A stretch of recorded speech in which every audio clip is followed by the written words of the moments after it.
tudo bem? Espero que você esteja bem. Vamos dar início ao nosso curso de Sociologia para graduação, né? Mas também para todos os que estão interessados. Os vídeos são abertos, tá? Você pode se inscrever aí no canal e acompanhar as diversas temáticas que nós trabalhamos. Hoje nós vamos discutir as metamorfoses do mundo do trabalho, tá bom? Em cima das discussões que a Sociologia do Trabalho, principalmente a Sociologia do Trabalho no Brasil, mas também pensando um pouco internacionalmente, a partir das discussões do professor Ricardo Antunes, entre outros, travam nessa seara. Como é que se constituiu o mundo do trabalho no capitalismo, que é o nosso sistema e modo de produção, tá? Como é que ele se modificou ao longo do século XX e como ele chega até os dias atuais. Então vamos lá, tá bom? Vocês estão vendo aqui imagens de fábricas do alvorecer do século XX, tá? Final do século XIX e início do século XX.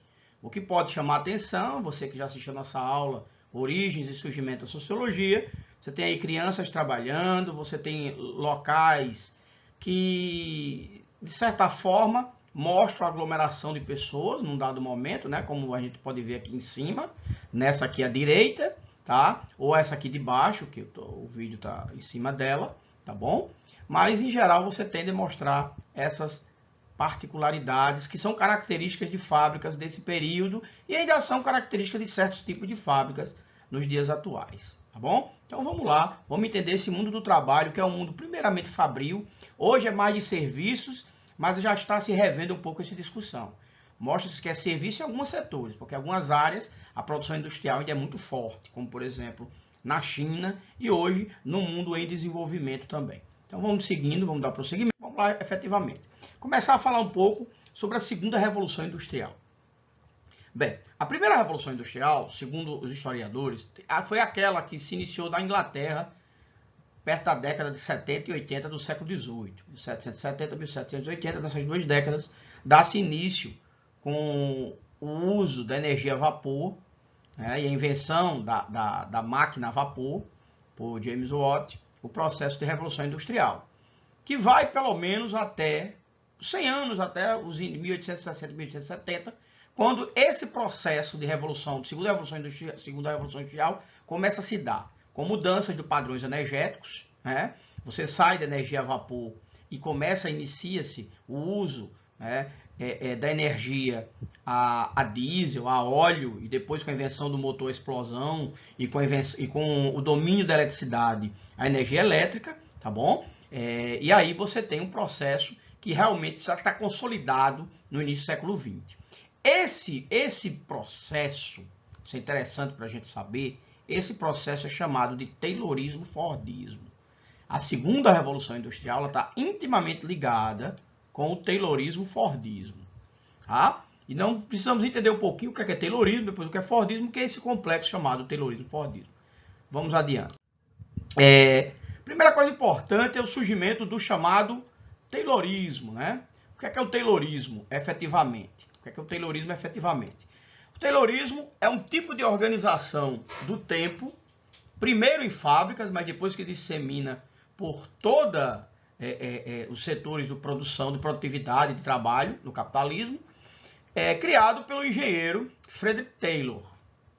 Taylor é um indivíduo que é uma espécie de self-made man, tá? Estudou sozinho, trabalhava muito, vivia para o trabalho e passou a ter uma fixação impressionante com o tempo. Ele vai escrever um livretozinho chamado Princípio da Administração Científica, que são as bases do chamado modelo administrativo científico, mas que a propósito já estava presente no cotidiano das indústrias, das empresas, assim por diante. Ele apenas sistematizou num libretozinho bastante educativo, tá? Os padrões de época. Então, o contexto que nós temos aí é um contexto onde os trabalhadores já estavam organizados em sindicatos, tá? O trabalho, aquela exploração do trabalho que nós vimos lá na aula das origens da sociologia, aquela situação dantesca dos trabalhadores, ela diminuía por causa dessa reação dos trabalhadores, não foi presente de ninguém, tá? Foi uma luta constante que os trabalhadores tiveram enquanto classe social, principalmente o operariado, o proletariado, e essa reação se dá também na formulação de novas leis, tá? De um lado, tá? Luta por direitos de um lado, inclusive o direito a voto para trabalhadores, tá? Depois o direito a voto para as mulheres, e assim por diante. A formação de partidos trabalhistas e partidos socialistas, comunistas no mundo inteiro, de um lado. Do outro lado, aquilo que o trabalhador sempre teve como arma contra a violência da exploração, tá? Que para Taylor era um problema, vai ser um problema, que é o tempo morto, a gloriosa cera, tá? Então, nesse momento histórico, também concentração financeira aguda, né? Você passa a ter os grandes conglomerados internacionais e também as grandes holdings lideradas por bancos e o início do fortalecimento daquilo que a gente conhece hoje como capitalismo financeiro. E, claro, uma mudança tecnológica. Mudança dos padrões de produtividade. A produtividade passou a ser muito mais forte, muito mais aguda, né? Porque com as novas tecnologias você podia processar a etapa de trabalho muito mais rápido. Para Taylor isso era um problema, tá? Para Taylor era um problema porque ele não percebia a relação entre lucro e exploração do trabalhador. Então, Taylor não percebia aquilo que Marx chama de mais-valia, ele não entendia esse processo. Para ele, o trabalhador estava recebendo, como para muita gente ainda hoje, o trabalhador devia agradecer a Deus de ter um emprego e ser explorado, tá? Mas, ao mesmo tempo, para ele, o administrador era ignorante porque não sabia lidar com o trabalhador. Ou seja, Taylor primeiro a pensar na questão de reduzir os custos de produção e não apenas fazer com que o tempo de trabalho aumentasse. Ou seja, ele não estava preocupado com a mais-valia absoluta, ele estava preocupado com a mais-valia relativa. Ele inteligentemente percebeu que quanto maior a produção por tempo, quanto maior a produtividade, a menor seriam os custos. Porque todos os custos se mantêm quando você produz mais. Você continua gastando energia elétrica, força do trabalhador, do dispêndio salário hora, né? O salário dia, salário semana, o salário mês, dependendo do país, etc. E ele percebe que era necessário eliminar a cera nesses custos de produção. Esse é o grande corte de custo de produção. A extinção dos chamados tempos mortos. Nós estamos na era agora do teletrabalho, né? Eu estou gravando isso aqui num domingo. No teletrabalho se trabalha mais ou menos. Bem, se a sua atividade é compatível com o teletrabalho, não se iluda, você vai trabalhar muito mais, porque você vai produzir muito mais. Então esse discurso de presidente de banco, de ministro de governo, tá? De dizer assim, olha, vai ser muito melhor para o trabalhador. Depende. Porque embora para certos tipos de trabalho o deslocamento seja um dos problemas sérios, para outros tipos de trabalho, você termina estando 24 horas conectado e trabalhando muito mais que algum de 8, 10 horas por dia, como se trabalha hoje. Nunca se produziu, nunca se trabalhou tanto quanto hoje. A tecnologia, por exemplo, que eu estou usando, é um exemplo disso. A gente vai chegar a isso no final da aula, tá bom? Então, vamos prosseguir. Taylor vai seguir o seguinte, ele vai dizer o seguinte: então é necessário substituir os métodos tradicionais, que são pautados apenas pela experiência, pelos métodos científicos, que são pautados por estudos práticos. Ele faz um estudo prático, ele pega um cronômetro de mão, não sei se vocês conhecem, aquele que era analógico, e ele passa a calcular o tempo mínimo de trabalho de cada tarefa. E aí ele faz uma média e diz, nessa fábrica, para esse tipo de atividade, o trabalhador não pode passar mais do que tantos segundos realizando tal função. E ele percebe que é o seguinte, é preciso calcular o tempo de cada execução de cada tarefa, para se dar o mínimo de produtividade. Porque senão, se você botar ou para menos ou para mais, para menos o trabalhador se torna indolente na visão dele, para mais o trabalhador poderia se esgotar muito rapidamente. Ok? Então, ele defende, então, como eu disse, decomposição máxima de cada tarefa, cronometragem de cada movimento operário, tá? E o trabalhador deveria ser poupado de pensar. Professor, né? Como é que pode? O trabalhador não é para pensar. Gente, isso aqui não é século XX, XXI, não. Do toyotismo, não, isso aqui, as máquinas eram muito simples de ser operadas. O que se quer do trabalhador é o esgotamento físico absoluto. É a exploração física total dele, tá? E aí, quanto mais rapidez, tá? E aí você não precisa mais, você não precisava de 14, 16 horas de trabalho, você podia ter, no início do século XX, a média era de 10 horas de trabalho, 8 horas de trabalho seria conquistada depois da década de 30, né? E ele faz uma separação plena entre, né, plena de forma radical, porque isso já existia, mas ele radicaliza nisso. Por isso que a radicalização da divisão do trabalho. Administradores deveriam apenas pensar, planejar atividades, e quem trabalha, quem está no chão de fábrica, são os trabalhadores que não deveriam pensar. Essa dualidade é uma característica do Taylorismo, tá bom? Até hoje a gente vai ver muito isso em lojas, em certos comércios, em certos serviços, onde está lá o chefe no escritório tomando cafezinho no computador, e o trabalhador lá, longe da vista dele, executando a função. Isso é uma lógica taylorista e também fordista. Tá? No toyotismo, o processo da lógica flexível é diferente. Tá? Vamos dar continuidade. Outras imagens aqui, ó. Após período todo do século XX já, ó, uma mecanização absoluta, tá bom? Mecanização absoluta.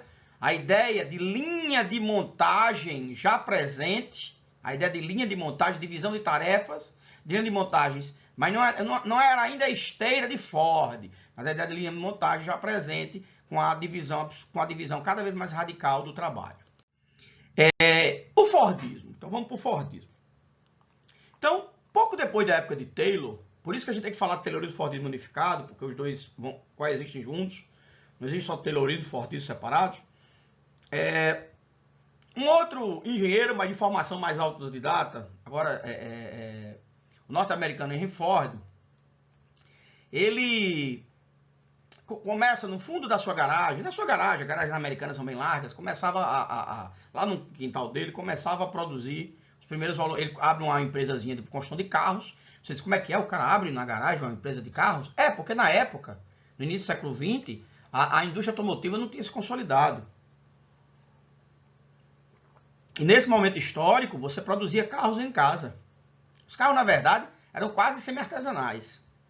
E aí, o que é que o Ford percebe? Que, salvo me engano, existiam centenas de indústrias de automóveis só no cinturão do aço nos Estados Unidos. Só no cinturão do aço. Onde fica Detroit, aquela região ali.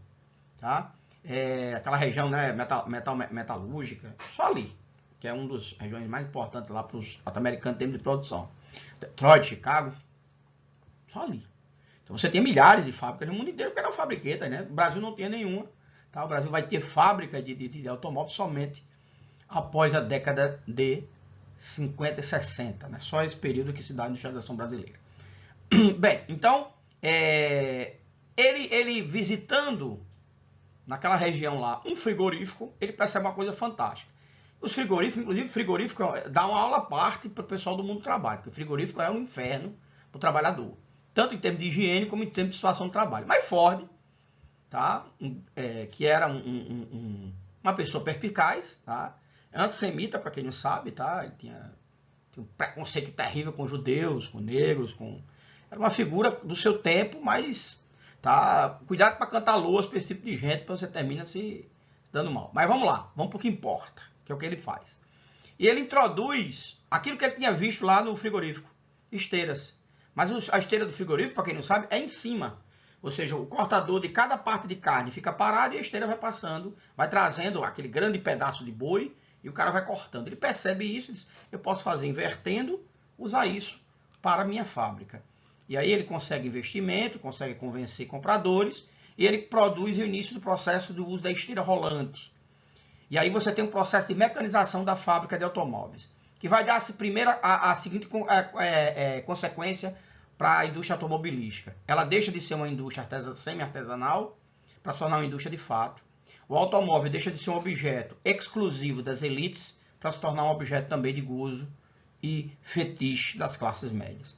O seu carro, que eu vou mostrar uma foto daqui a pouco, o Ford T, era um carro que seguia uns padrões, tá? Que parte do Taylorismo, nós vamos dizer, mas Freud acrescenta mais algumas coisas, tá? O que é que ele faz? Então, o Ford T, para vocês terem ideia, ele sempre saía da mesma cor, preto. Ele tinha as mesmas peças. E a base dele, o que é que os trabalhadores terminavam fazendo? Compravam o Ford T, usado ou não, comprava o Ford T, tirava, por exemplo, que queria transformar o Ford T num carro maior. Você tirava a parte de trás e colocava a carroceria nele, colocava um segundo, mais espaço para o pessoal andar, tá? Para carregar mais gente. Então, porque ele era muito duro. Eu já tive a oportunidade de entrar no Ford T, eu não liguei, acho que ele nem funcionava. eu acho que era um carro de mais de 1 tonelada. Porque eu balancei e não se mexeu, não. Rodas muito duras, é um processo, né? Quase 120 anos nos separam disso aqui. Então você tem uma mecanização no pressuposto tecnológico e uma lógica econômica, que é agora a produção em massa. Isso aqui é o mais importante. Mais importante do que a mecanização, preste atenção, mais importante do que a mecanização, para você entender isso aí, é a questão da produção em massa. Porque a produção em massa passa a ser um conceito do capitalismo. Em massa mesmo. Vamos chegar que eu vou mostrar uma coisa para vocês. Então, ele também cria a ideia de departamento social para combater o sindicalismo. Tá? Ou seja, o que é que o trabalhador quer, o que é que o trabalhador precisa, eu vou tentar atender as mínimas condições. Essa é só a primeira vez que se pensa nisso, para tentar diminuir o poder do sindicalismo, do sindicato nos trabalhadores. Tá bom? A consequência, então, você tem um maior fortalecimento do capitalismo nesse momento histórico com o Fordismo, e a rejeição do trabalhador por parte do trabalhador, tá? Até mesmo tá? De ideias mais subversivas. Isso nos Estados Unidos foi fundamental, porque muita gente não entende por que, por exemplo, o Partido Comunista Americano, os socialistas dos Estados Unidos nunca foram uma força tão grande. Tá? São dois fatores importantes. Primeiro, porque a grande classe média americana é muito forte. Tá? Segundo fator importante é que os trabalhadores nos Estados Unidos eles tinham viés de ascensão de classe média. E quem começa esse processo é Ford. Quando o Ford vende seu primeiro Ford T, salvo me engano, ele era vendido por $600. Tá? Você não pensa $600 como hoje. Tá? O trabalhador ganhava em cerca de $60, $80, um trabalhador bem pago por mês. Trabalhador bem pago, $60, $80 por mês. Mas um carro normalmente era vendido por $33 mil. Então era 5 vezes mais barato. E ele cria a linha de créditos para que o seu trabalhador tivesse acesso ao Ford T. Ideia que vai se espalhar depois. Ok? Aqui o Ford T, ó. Olha ele aqui, ó. Ford T, tá? O Ford T que eu entrei, inclusive, era verde, foi repintado, né? Eu perguntei, o dono não gostou muito da pergunta. Disse, não, mas sempre foi essa coisa. Não, Ford T era saia preto. Tá? Depois, quando o Ford T sai de linha, depois de ter vendido mais de 30 milhões de carros, tá? Olha só, é uma carroça, né? Uma carroça sobre rodas, tá? Mas não se engane não, a complexidade do nosso veículo já estava tudo aqui, ó. O motor, as rodas, aqui o chassi do veículo, tá? Aqui a direção, aqui o local do motorista, do passageiro, dos passageiros atrás. A ideia de suspensão já está aqui, está tudo aqui. Tá aqui o motorzinho mais aberto. Claro, era um automóvel que andava no máximo 60 km por hora. Mas não existia estrada, não existia ainda posto de gasolina. Tudo isso tinha que ser construído. Começa a se construir nessa época. Para quem não sabe, o combustível mais usado era o etanol.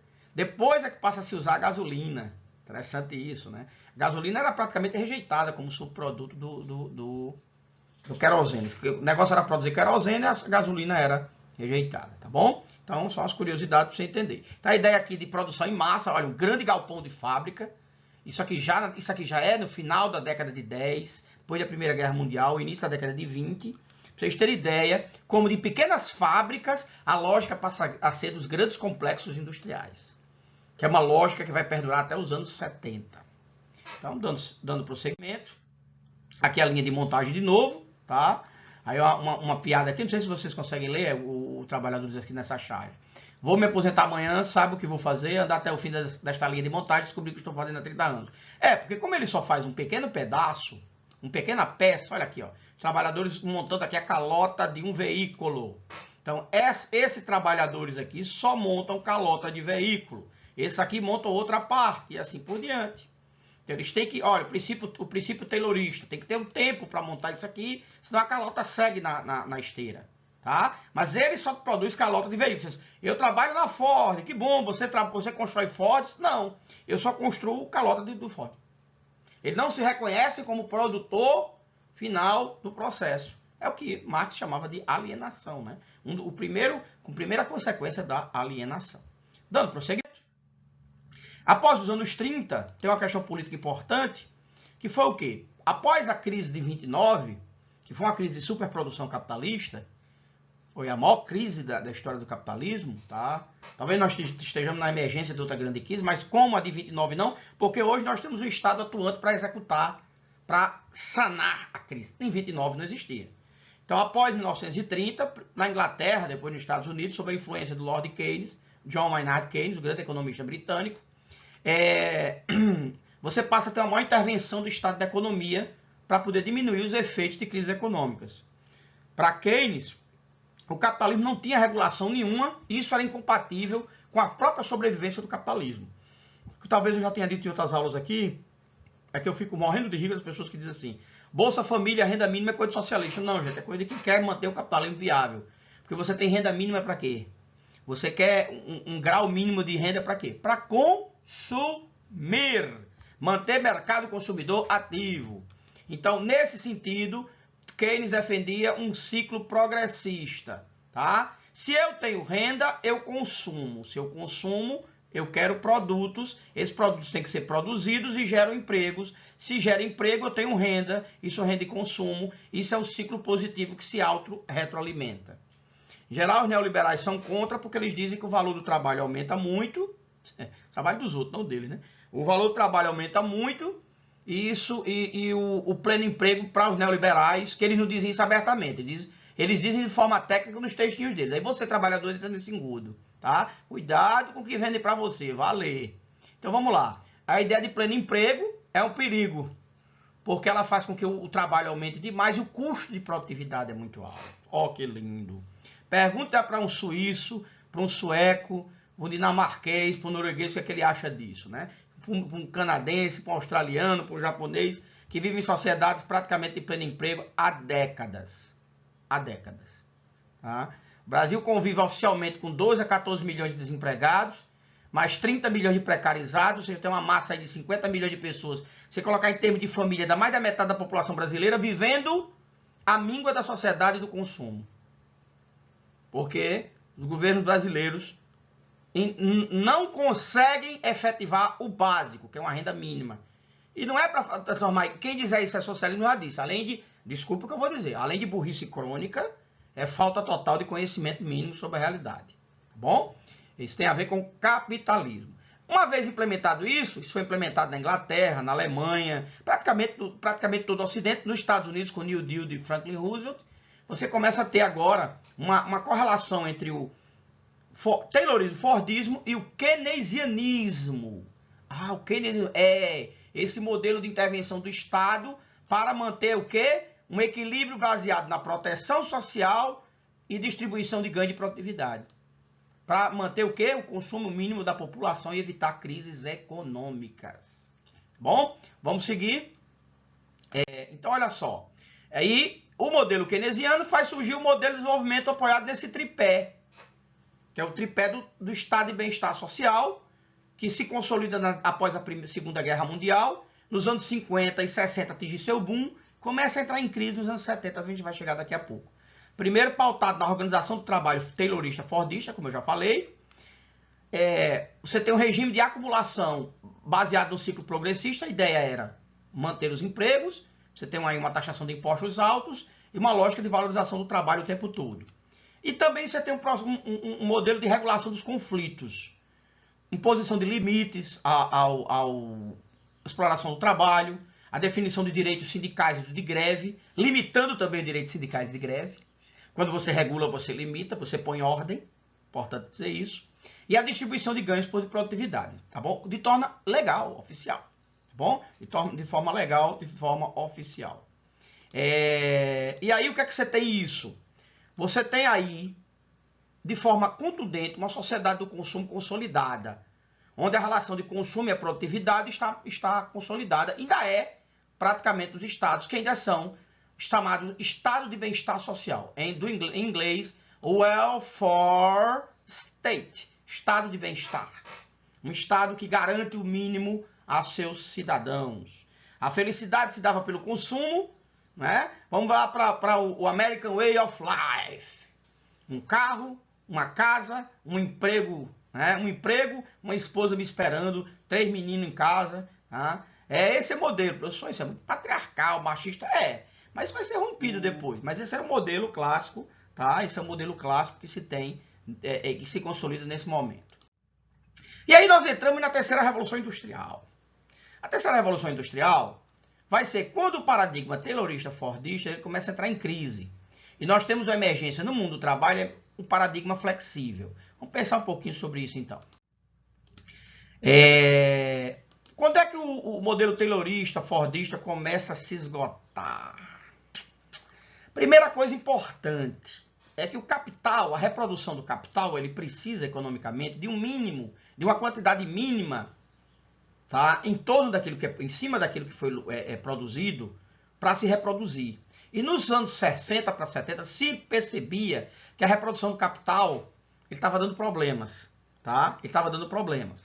Estados Unidos e Europa, por exemplo, começavam a ter déficits comerciais. Por quê? Porque primeiro os Estados Unidos bancam toda a reconstrução da Europa e do Japão. Né? Plano Marshall para a Europa, tá? Plano Colombo para o Japão. Depois que a Europa e Japão começam a se reorganizar e a voltar à produção industrial, os Estados Unidos é o primeiro país a ter déficit. Tendo déficit, tá? Isso mexe com a balança comercial desse país, das duas regiões. A Europa começa a se pensar como um todo.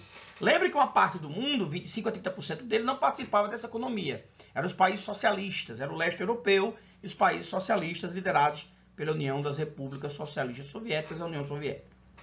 Então, as empresas eram muito grandes e muito fixadas num só setor. Então, toda vez que você tinha uma certa mudança, como por exemplo, no início dos anos 70, a crise do petróleo, ó, tá? E foi em 1973, tá? 1973, a crise do petróleo, ela tem início aí, quando o petróleo deixou de ser tão barato, a gasolina deixou de ser tão barata, quando os países exportadores de petróleo começaram a diminuir a produção para poder aumentar o preço do petróleo, você tem uma crise aí que passou a exigir mudanças externas muito grandes, essas empresas não conseguiram acompanhar. Exemplo, os japoneses conseguiram rapidamente fazer um carro econômico em termos de gasolina, os americanos não. Continuavam fazendo Mustangs que faziam 5 km com 1 litro, tá? Só para você ter ideia. Então você tem também uma perda da produtividade em decorrência da resistência organizada dos trabalhadores. Isso para o capital era um problema, por quê? Porque os trabalhadores conseguiam, a partir da garantia de seus direitos, não ter um aumento de produtividade sem ter um aumento dos seus salários, se eles não quisessem, né? E você sabe que há um limite cultural nisso. E claro, a economia cada vez, o processo de globalização da economia estava se começando, o que a gente conhece hoje, o que diminuía a capacidade de intervenção das economias nacionais. Aí o que é que acontece, né? Isso aí é o pano de fundo histórico para você entender a emergência, tá, do toyotismo, do modelo flexível e o esgotamento do taylorismo fordismo. Bem, o que é essa tal de globalização? Eu vou falar aqui rapidamente, porque isso aqui vai ser objeto de uma aula que nós vamos dar depois, só sobre globalização. A globalização nada mais é do que pautada na nossa lógica aqui de mundo do trabalho, pautada numa mundialização do capital de um lado. Você tem mundialização do capital de um lado, tá bom? Interconexão tecnológica, mundialização do capital, interconexão tecnológica e racionalismo também espalhado para o mundo inteiro. Um advento absoluto mundial da racionalidade. Aquilo que Weber chama de dominação legal, racional, burocrática.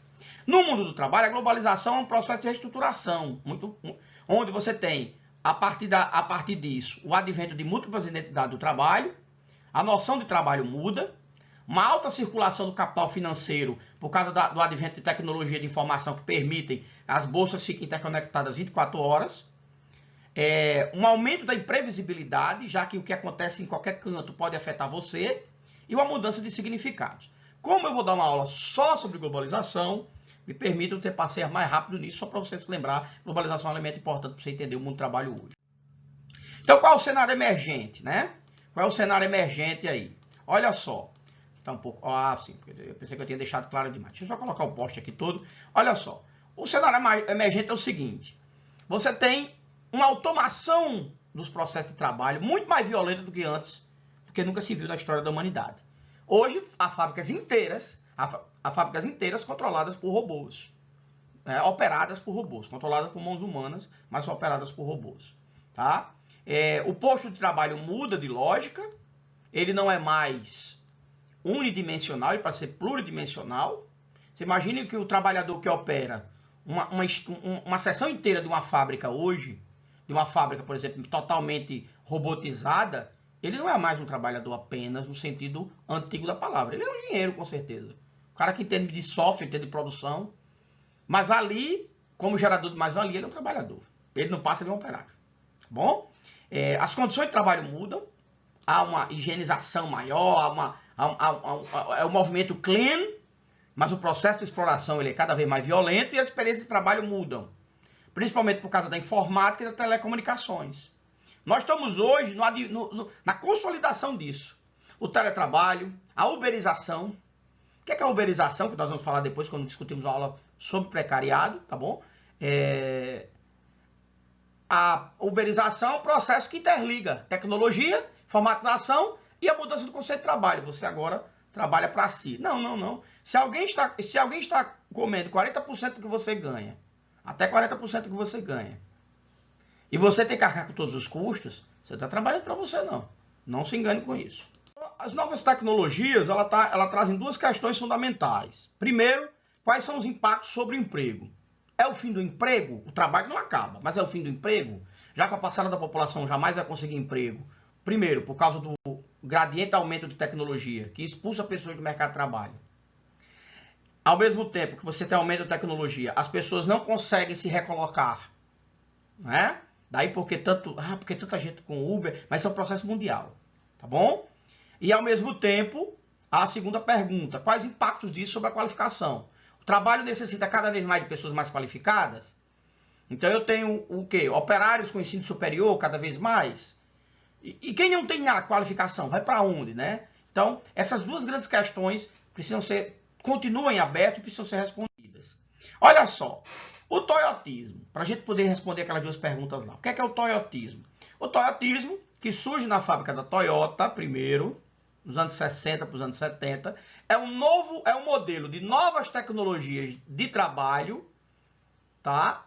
Também com novas tecnologias de administração do trabalho, de gestão do trabalho. Tá certo? Não é só chicote, tem que ter o convencimento de que o chicote é bom, ok? Então, o trabalho se torna uma tarefa cada vez mais controlada e supervisionada também pelo próprio trabalhador. Se cria um mecanismo de controle e supervisão para acelerar o processo de produtividade. A criação de ciclo de qualidade total, os CCQs, em inglês, a ideia de gestão participativa, né?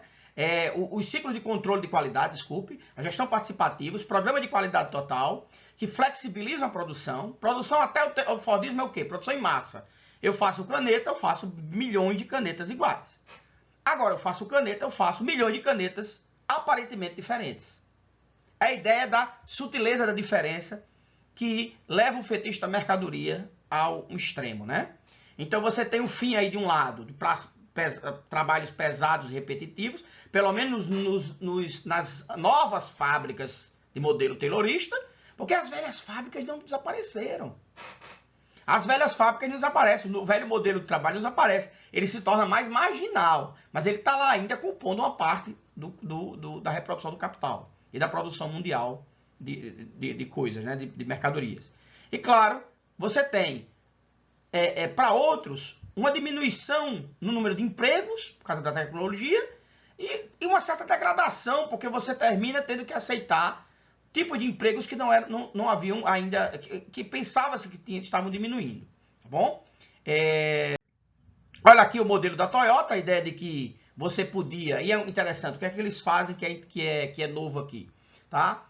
Ao invés de manter grandes estoques, a ideia era manter estoques mínimos, já que o espaço era reduzido, tá? O espaço era reduzido e a própria capacidade de estoque. A ideia de estoque mínimo, que vai fazer surgir a ideia do just-in-time, tá? O tempo cada vez mais controlado, mínimo de produção, ao mesmo tempo que toda vez que você precisava de um gradiente de peças, você pedia a fabricação dessa. Então você já calculava o planejamento, o próprio trabalhador, ele já dizia automaticamente, tá? Ou por um processo de organização, quando é que ele precisaria de tais peças. Por isso que você chega numa loja de carro hoje e o lojista diz, olha, só tenho 5 veículos aqui. Ou você leva o que tem aqui, aí os agoniados levam logo, né? Ou então você diz, daqui a um mês chega aqui e o senhor vem pegar. significa que quando ele faz a compra pelo computador, ou ele já tem estoque na matriz, ou ele começa a ser produzido. E na medida que é vendido um, outro é produzido. De acordo com a demanda, eles calculam o tempo, né? Se esse demorou uma semana para ser vendido, eu vou começar a fazer agora, para que daqui a uma semana já tem outro para repor. Esse eu só vendo uma vez por ano, então eu só preciso fabricar uma vez por ano, né? Tá aqui, ó, a robotização aqui, quando ela começa, hoje você já tem fábricas totalmente robotizadas. Então, esse modelo é flexível, porque ele permite, primeiro, que o trabalhador se torne cada vez mais né, capaz de realizar pluritrabalhos. Então, ele realiza diversas atividades, ok? Então, ele precisa de uma capacidade, tá, de internalização de conhecimento maior. Ele precisa de uma capacitação maior. Isso é uma característica dos dias de hoje. E aí, o que é que acontece? Tá? Começando a caminhar para o final, toyotismo, né? Então, só retomando aqui, ó. Produção variada, diversificada, voltada e conduzida pela demanda. Na medida que vende, tá? Você produz. O consumo que determina o que será produzido, não o contrário. Isso é parcialmente verdade, tá? Porque se você dissesse isso pro fundador da Apple, ele estava rindo até hoje. Quando ele inventou o iPhone, não existia consumo de iPhone. Ninguém usava smartphone. Foi. Ah, foi uma necessidade criada. Yes. Ele percebeu isso. Aí, sim, produção de iPhone, né? Bombou. E hoje, smartphone, né? Praticamente não se fabricam ainda os antigos celulares, que vocês jocosamente chamam de lanterninha, mas para minha época era o top. Os antigos celulares, mas por outros motivos, tá? Por razões que não tem a ver com o gozo do consumo mesmo. Então, você tem uma ideia de estoque mínimo, como eu já falei. A ideia do Kanban, que eram placas, que é em japonês, né? Que era utilizada para reposição de peças, tá? E aí, após o final, é que você tem a reposição de estoques, ou na medida que isso acontece. Como hoje é tudo controlado por computador, é na medida que isso acontece. Você vai para qualquer loja hoje, você diz assim, eu preciso de 5 mil peças disso aqui. De X coisa, o cara tem ou não. O senhor vai esperar uns dias para poder chegar. Porque não foi produzido. É o senhor que está exigindo a produção. A senhora. O senhor ou a senhora está exigindo a produção. Tá bom? E aí, melhor aproveitamento do tempo de produção. Passa a se ter. Também de transporte, qualidade de estoque. Você não precisa mais de fábricas gigantescas. Juntando tudo isso, a ideia do just in time. Tá bom? A ideia do just in time. E aí, nós estaríamos hoje numa terceira revolução industrial. É a pergunta que eu não termino de responder hoje, eu vou terminar só na próxima aula, falar do precariado, que é o seguinte: nós temos cada vez mais, desde os anos 70, um crescimento econômico mais lento. Nunca mais chegamos ao padrão de crescimento dos anos 50 e 60. Nem a China, que cresce ainda 6, 7, 8%, até 9% ao ano. O Brasil, quando estava muito bem, já cresceu 4,5% num governo aí de um barbudo, que não era o Papai Noel. E hoje o Brasil, esse ano, nós vamos fechar o PIB a menos 10%. Menos 10%. Se crescimento é 3, 4%, não dava condições de que o crescimento fosse bom, satisfatório num país como o Brasil, tu imagina o crescimento pífio que nós tivemos praticamente de 2014 para cá. Tá bom? O desemprego se torna cada vez mais estrutural, ele já era, mas agora ele se torna uma coisa sem volta, porque se dissocia crescimento econômico e oferta de emprego. Quando o governante diz precisamos fazer o Brasil crescer, ele não está dizendo que precisamos gerar emprego. Porque essas duas coisas estão dissociadas. Certo? Na atual forma de desenvolvimento do trabalho capitalista, quanto mais crescer não significa maior oferta de emprego. Mas na China, sim. A China é uma discussão à parte. Tá? A China é uma discussão à parte. Por isso que os países escandinavos e outros países adotam ideia de renda mínima. Como não há oferta de emprego para todos, eu preciso garantir a qualidade social e o controle social dessas pessoas, e eu garantindo renda mínima, eu faço isso. Então, o emprego é cada vez mais instável, as desigualdades sociais cada vez mais gritantes. Não é à toa que dos anos 70 para cá as favelas no mundo inteiro explodiram. Não só pelo aumento populacional, mas pela diminuição contínua da oferta de empregos para essa massa de gente cada vez mais desqualificada. Porque mesmo quando você tem qualificação, como nós vamos ver na aula do professor precariado, convido você a assistir também, você tem uma formação cada vez mais precarizada. Ela não atende às necessidades objetivas e subjetivas do mundo do trabalho na sua totalidade. Há uma incompatibilidade, então, como eu disse, entre instrução formal e requisito pós-trabalho. Tá? E aí as pessoas ficam pensando, mas eu fiz ensino superior, você fez ensino superior talvez com certeza para garantir um posto de trabalho. Não foi nem para ficar rico. Ficar rico era uma ideologia muito interessante que algumas classes ainda têm, né? Você deve ver isso em algumas classes que eu não vou citar para evitar problemas. Há uma troca de um trabalho cada vez mais pobre e pouco saudável por dinheiro em muitos setores, mantém-se isso. O trabalho insalubre se mantém com muita força, tá? É naqueles setores ainda marginais, e onde se imaginava que a indústria ia morrer, ela renasce. Ela sai do mundo desenvolvido para vir para o mundo de desenvolvimento. Como as maquiladoras no México, que pagam menos do salário mínimo.